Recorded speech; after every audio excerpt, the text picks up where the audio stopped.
जूही ma'am, ये मेरी family season 2, I was just saying that इतनी अच्छी कहानी है, इतने अच्छे किरदार, आपका रोल काफ़ी इम्पोर्टेंट है। सीज़न 1 भी काफ़ी अच्छा था, सीज़न 2 भी अच्छा है। मैं जानना चाहूँगा कि रिस्पॉन्स किस तरह क्या है, जितने भी दिन हो चुके हैं, आपको पर्सनली किस तरह के रिस्पॉन्स मिले? Yes ma'am. सबसे पहले तो मैं यही कहना चाहूँगी that I am really happy that I am a part of ये मेरी family because it's such a cult show. लोगों ने इतना पसंद किया था सीज़न 1 एंड पहले एक्साइटमेंट इतनी थी लोगों को जब प्रोमो आया एंड तब मुझे पता चला कि ऑलरेडी कितना पॉपुलर है ये because people were really looking forward to it and now after 3 days of its release I am getting to hear it from everywhere how much they have loved it. जिस तरह से even critics ने जो stars दिए हैं, rating दी है, reviews दिए हैं, अब तो इंस्टाग्राम पे भी आप जब जाएं तो already with in a day इतने रील्स बन चुके हैं हमारे सीरीज़ में जो स्पेशल इम्पैक्टफुल लविंग सीन्स थे उनके ऊपर। So already people are giving so much love to it that I am just feeling happy and also grateful that I started my journey on OTT with ये मेरी yes, your debut series. Yeah. Yes, OTT की मैं बात करूँ, like TV serials you have always be on top, reality show on top, अब now OTT, how do you see this platform OTT? I think OTT एक ऐसा platform है जो ना सिर्फ ऑडियंस को चॉइस देता है बहुत सारे डिफरेंट टाइप के कंटेंट देखने की, बट एक एक्टर को भी बहुत स्कोप है to explore a lot. I have been around for 2 decades and I have tried to do as many variety of roles as possible, मगर फिर भी कहीं ना कहीं टेलीविजन में एक लिमिटेशन है Right. जो आप क्रॉस नहीं कर पाते हैं। अब आप प्रोटैगनिस्ट हैं तो प्रोटैगनिस्ट अच्छी ही होगी, उसके कैरेक्टर में थोड़े चेंजेस हो सकते हैं, लेकिन अल्टीमेटली वो आइडियल होती है, वो आइडियल बहू होती है, आइडियल माँ होती है। लेकिन OTT में जो कंटेंट है उसमें ऐसा कुछ नहीं है। जो प्रोटैगनिस्ट है वो कोल्ड ब्लडेड मर्डरर भी हो सकता है। Yes. So no, as an actor explore करने के लिए बहुत कुछ है and I am looking forward to trying out this medium जिसमें मुझे वो साइड अपनी परफॉर्मेंस का दिखाने का मौका मिलेगा जो मैं अब तक ट्राई नहीं कर पाई। यस, एंड ये सीरीज़ की मैं बात करूँ, एक बोलते हैं रेट्रो किस्म की सीरीज़ है, जो 90s के विंटर की सीरीज़ है। स्पेशली इतने छोटे छोटे मार्जिन में मुझे इतना लगा कि इतना रियलिस्टिक है, जहाँ पे एक एक सीन मैं बताता हूँ जहाँ पे आप उनको रोकते हो पराठा खाने से, जो एक रेट्रो में काफ़ी कुछ होता है कि डाइट पे इतना कंट्रोल रखना। तो ये जो स्क्रिप्ट आपके पास जब आई, आपका OTT डेब्यू, तो क्या कुछ मन में था आपके? ये तो मालूम था कि हमें कंटेंट जो है उसके हिसाब से और मीडियम के हिसाब से परफॉर्मेंस डेफिनेटली डिफरेंट होगी, बिकॉज टेलीविजन में थोड़ा सा आपको एक नॉच हायर रखनी पड़ती है Right. परफॉर्मेंस, लेकिन OTT में ऐसा नहीं है। वहाँ जितना सटल और जितना रियल होगा उतना रिलेटेबल और बेटर होता है। पर ये जो आपने पराठा खाने से रोकना वाली बात की, ऐसे कई सीन्स हैं जिसमें ये छोटे छोटे इम्प्रोवाइजेशन जो हैं ये ऑन द स्पॉट हुए हैं। हाँ. ये लिख कर नहीं आया था। एक तो सबसे पहले आई एम अमेज्ड कि आपने वो पार्ट नोट की, क्योंकि वो आई थिंक जब कैमरा मूव हो रहा था तब वो पार्ट आता है, लेकिन हाँ. आपने वो भी देख लिया, विच इज़ अमेजिंग। लेकिन ये छोटे छोटे नुएंसेस हम खुद सेट पे कई बार इम्प्रोवाइज करते थे। डायरेक्शन टीम की तरफ से क्रिएटिव्स हमेशा सेट पे मौजूद होते थे to help us try more and beyond the script. And ऐसे ही को एक्टर्स भी आपस में। तो ये पराठे वाला जो इम्प्रोवाइजेशन था ये राजेश का था एंड आई थिंक राजेश अपने आप में एक इतने सक्षम और इतने अच्छे एक्टर हैं कि वो इम्प्रोवाइज़ बहुत अच्छा करते हैं, उनकी कॉमिक टाइमिंग बहुत अच्छी है। तो इवन एक सीन जो प्रोमो में भी है और जिसके ऊपर जो हमारे सॉन्ग का भी हिस्सा है और जिसके ऊपर काफ़ी रील्स भी बन रहे हैं, जब वो बोलते हैं कि तबीयत ख़राब में भी जब जिद करती हो तो बहुत प्यारी लगती हो। Yes. ये भी कम्प्लीटली राजेश का इम्प्रोवाइजेशन था जो ऑन द स्पॉट उन्होंने किया था। इनफैक्ट वो ऑटो रिक्शा वाला हाँ, तो था ये भी। इतने क्यूट एडिशंस होते हैं सेट पे, जिस वजह से सीन तो वैसे ही बहुत खूबसूरत लिख के आए थे, लेकिन उसमें हम अपना एक पर्सनल टच डाल सके। Yes, as an audience point of view, मैं अगर बात करूँ, अगर मैं सीरीज़ देखता हूँ, मैं लगातार सीरीज़ देखते रहता हूँ, उसके बीच में मैं अगर कोई मूवी देखता हूँ, जैसे कि कोई भी एक हिस्टोरिक मूवी आ जाती है जो मुझे देखनी पड़ती है, जैसे कि केरला स्टोरी की मैं बात करूँ, मुझे ऐसा लगता है कि कुछ और होना चाहिए उस कहानी में, वो 2 घंटे में नहीं होना चाहिए। आप किस तरह से देखते हो as an actor? How difference do you see in the movie and in the OTT? See कई बार ऑब्वियसली फिल्म में वो 2 घंटे का लिमिटेशन है, ओटीटी में भी लिमिटेड एपिसोड्स ही हैं।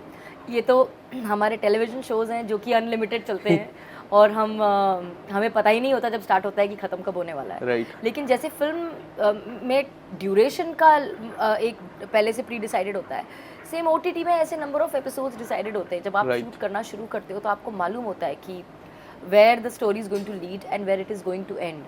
So start to finish आप पूरी रिहर्सल, वर्कशॉप, अपनी रीडिंग्स ये सब करके आते हो. Yes. So it is way different from TV but not very different from film. Yes and कितना कनेक्टेड हो जाता है ये रोल की मैं बात करूँ, स्पेशली बीइंग अ मदर, कितना कनेक्टेड हो जाता है? मेरे लिए एज अ मदर कनेक्ट करना बहुत आसान था बिकॉज वो इमोशन मेरे अंदर बहुत नेचुरली आते हैं. The only thing I was not able to connect was the parenting style. Yes. क्योंकि 90s की parenting style थोड़ी डिफरेंट थी. तब बच्चों को बहुत ज़्यादा वर्बली ये कह के कर नहीं जताया जाता था कि हम आपसे बहुत प्यार करते हैं. वो एक्शंस में दिखता था, जैसे कि नीरजा और संजय ने अपने एक्शंस में दिखाया है सीरीज में भी. वेरेज कभी ऐसा कोई मौका नहीं आया जब उसने जाकर अपने बच्चे को बोला हो कि बेटा आई लव यू. राइट. वेरेज आज की जो जनरेशन है और आज के जो पेरेंट्स हैं जिसको मैं बिलोंग करती हूँ, वहाँ दिन में अगर 10 बार मैं अपने बच्चे को ये ना बताऊँ कि that how much I love हर, तो मेरा दिन पूरा नहीं होता. या जिस तरीके से हम उनका पालन पोषण करते हैं 90s में वैसे नहीं होता था. So things are very different now and 90s से मेरा कनेक्शन मेरा चाइल्डहुड का है. So I could not relate to the parenting style of Neerja. Right. लेकिन emotion of a mother is always the same, be it 60s, 70s, 90s or how many ever centuries will go. A mother is going to feel the same way for her child. So वो emotion से मैं definitely relate कर सकती हूँ. And social media की बात करूँ, you are handling 2 social media account, your account, your daughter's account. उनके अकाउंट से किस तरह के रिस्पॉन्स आए? क्योंकि उनके अकाउंट में बायो में लिखा है कि my mom is handling this. वो तो लिखना भी जरूरी है because she is a minor. अगर वो ना लिखूं तो आप रख ही नहीं सकते हैं अकाउंट. तो 2 तरह के रिस्पॉन्स आते हैं. तो उनके सोशल मीडिया से इस सीरीज को लेके क्या रिस्पॉन्स है अब तक? उनके सोशल मीडिया पे उन्होंने स्टोरी तो मैंने उनके सोशल मीडिया पे है कि डाली है, लेकिन otherwise I have really not put up any posts on her social media for my story because मैं समायरा का पेज जो है वो प्योरली उससे रिलेटेड रखती हूँ. Right. तो मैंने ऐसा कुछ ज़्यादा डाला नहीं. बट हाँ, उससे स्कूल में लोगों ने बोला है दैट आपकी मम्मा का सीरीज़ आ रहा है, या वो उसके फ्रेंड्स ने बोला है, वो बहुत एक्साइटेड है. जब वो हमारा जिस दिन रिलीज़ था तो उस दिन बॉम्बे टाइम्स के फ्रंट पेज पे, टाइम्स ऑफ इंडिया में फ्रंट पेज पे हमारा पूरा ऐड था. तो वो देखकर उसके फ्रेंड्स बहुत एक्साइटेड हो रहे थे that your mom is doing this series. So she is getting response and feedback from people on personal level, not on social media, and also because she does not go on social media. Yes yes. She doesn't have an access to it. I know, मैंने देखा था. Television की मैं बात करूँ, you have work more than 2 decades. कितने बदलाव अब दिखते हैं. अब जहाँ तक हम देखते हैं, जब मुझे याद है, मैं आज से 20 साल में बात करूँ, when I was 6 year old, probably 8 to 9 years old, my grandmother used to tell, Kumkum जो सीरियल आता था, मम्मी को बोलती you are perfect like Kumkum, you are perfect. I was very small that time. मुझे ऐसा लगता था I need to watch that serial. तो वो जो टाइम पे आता था तब देखता था. बट आज हम जैसा देखते हैं, इतने बदलाव आ चुके हैं. OTT पे आ जाता है, स्टार प्लस पे आ जाता है. आप किस तरह से देखते हो ये बदलाव? ये आसान हो गया है ऑडियंस के लिए देखना, क्योंकि जो शो टीवी पे आता है वो उसी का एक OTT प्लेटफॉर्म है. जैसे मेरा लास्ट शो हमारी वाली गुड न्यूज़ ZTV पे था, लेकिन वो ZEE5 पे भी अवेलेबल था. तो अगर आपने मिस कर दिया तो आप बाद में भी देख सकते हैं, शो खत्म होने के बाद भी देख सकते हैं. आज भी कुमकुम आर्काइव में अवेलेबल है हॉटस्टार. सो अब वो जो टाइम हुआ है सीरियल का और उसके लिए सब काम छोड़ कर बैठ के इंतज़ार करना है, आई थिंक वो वाली फीलिंग चली गई है. मुझे बहुत लोगों ने आके कंप्लेन की थी उस टाइम पर कि आपकी वजह से हमें खाना नहीं मिलता, क्योंकि हमारी बीवी बोलती है 1 से 1.5 खाना नहीं देंगे आपको. सो वो वाली जो चीज़ थी ना, वो जो फन था, to wait for your show to come, to wait कि अब ये टाइम हुआ है, अब हम ये आधा घंटा टीवी के सामने से नहीं हटेंगे, वो वाली चीज़ अब उतनी नहीं है. क्योंकि अगर आज आपने मिस कर भी दिया तो आप उसी चैनल का जो OTT प्लेटफॉर्म है उस पर उसका एपिसोड देख सकते हैं. You can catch up. तो वो एक टाइम को लेकर जो एक्साइटमेंट थी एक शो को देखने के लिए और एक इंतज़ार था, आई थिंक वो ख़त्म हो गया, क्योंकि अब आप बिंज वॉच कर सकते हैं. Yes, as an audience point of view मुझे लगता है कि काफ़ी लोग मिस करते हैं वो स्पेशली किरदार को. हम काफ़ी मिस करते हैं. ऐसा लगता है कि फिर से देखें. तो आपको कभी ऐसा लगता है कि मुझे फिर से वो रोल करना चाहिए? So many times. मतलब if given a choice I would love to play Kumkum all over again, because मैंने इतना जिया है वो कैरेक्टर 7 साल Right. कि वो मेरा ही हिस्सा बन गया था, एंड आज भी लोग मुझे उस नाम से जानते हैं. तो if I am given a chance I would love to play Kumkum again, but Sumit has to be same. Sumit can't be anybody else because I Yeah. will not be able to relate to anybody else as Sumit but Hussain.